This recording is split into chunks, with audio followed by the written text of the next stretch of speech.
Hello, ladies and gentlemen. Welcome back to another episode here on African Confessions. The following story that you're going to be listening to, it comes from a translation of a message that I received, and the translation reads like this. Hello, how are you? Can you please post my own story? Is anonymous. I am a man who is currently staying here in Johannesburg, where I was born and raised. It was in January 2014. I was working for this other man who had his barber shop, but I used to mix cutting men's hair as well as doing women's hair. That was when my future husband walked in. He was a man whom I loved with all of my heart, a man that I gave all of me, a man who was my future.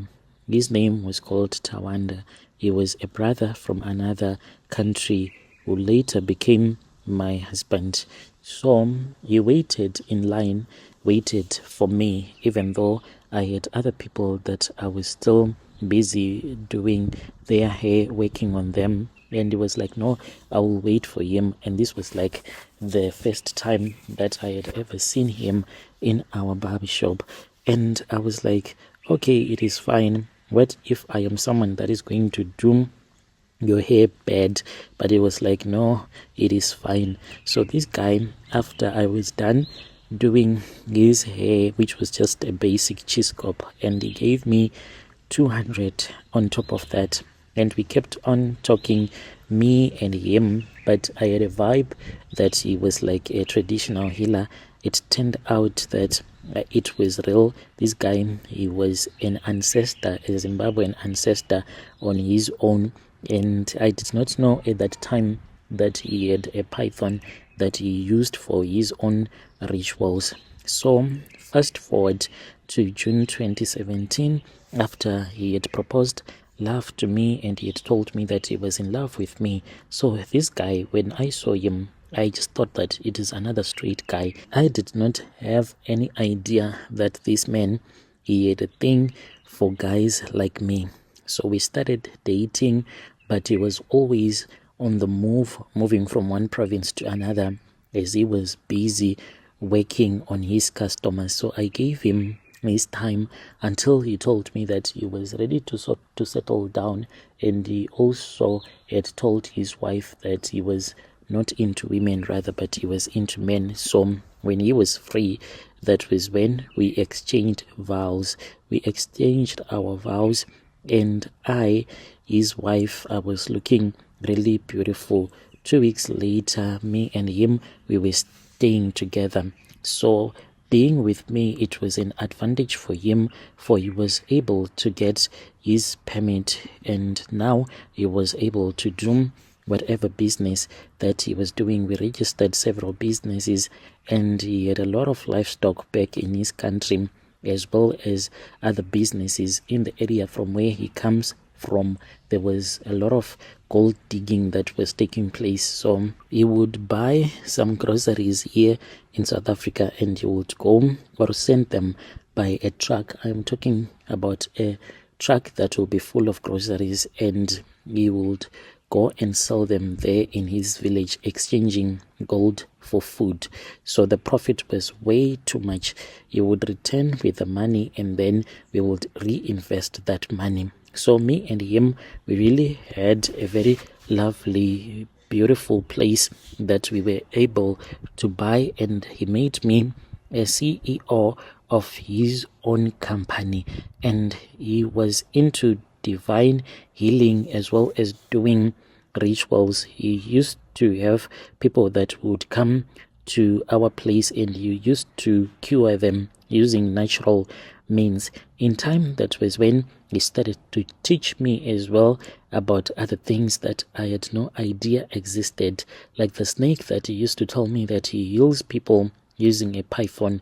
He revealed that snake to me, and he told me that the reason as to why he wanted us to have such a big mansion like we had, it was because of the snake. It wanted peace. It wanted to be in a place where it is not always noisy, So at the place where we were staying, it was like deep in the suburbs where you do not even see anyone and no one cares about what other person will be doing. You handle your business and I handle my own. So on our penthouse, there is one room which he specifically designed. So this is a room, a simple room, not a very big one, that is on top of our penthouse.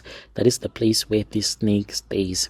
My husband, unfortunately, he passed away because his time was up, because when he became a sangoma, he also had to get some powers so that he can quickly make money in a very limited period of time, as he was doing, sending money and getting those groceries to the people that were mining the gold and making money and building his legacy here in South Africa. It was only a small limited time, and then he passed away. When he passed away, he had already told me that his assets, like everything that is here in South Africa, it is going to belong to me. He even knew the date that he was going to die, and he went back to his country, for he said, "My wife, I do not want you to suffer, because if I die here, then it will give you some bad luck, and let me go back home and let me die and rest amongst my own forefathers." As painful as it was when I took him to the airport, I knew very well that there was no way that he was ever going to return back to South Africa. He passed away, and some of his cousins who knew about the secret that I was his wife here in South Africa, they passed the message to me, and I knew that it was done. So this python, it then started to reveal itself to me. This snake, it stays at my place, and I feed it as I was instructed to do by my beloved, belated husband. So I feed it each and every 3 days. On the third night, that is when I feed this snake. And I was also told to follow through with the rituals, because money on its own, it cannot come to you.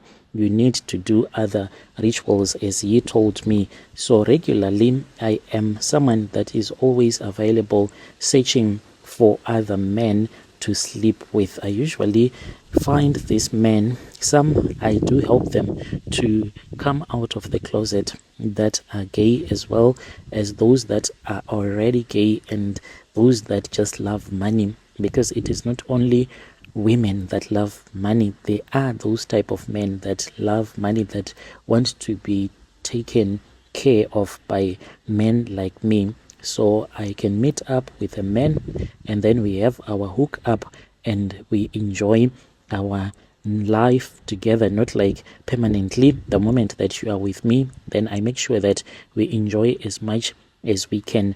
But the truth is that I will be using you to feed the snake. I really do not know how exactly do I feed the snake when I sleep with another man, but all that I do is, there is a blanket that I keep in that room where the snake stays. When I bring over a boyfriend to my place, then I go and I take it and I put it underneath our bed whilst we are sleeping on top of that bed. That is how I perform the rituals.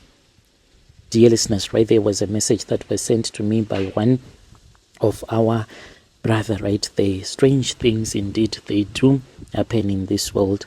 Let us talk about this in the comment section.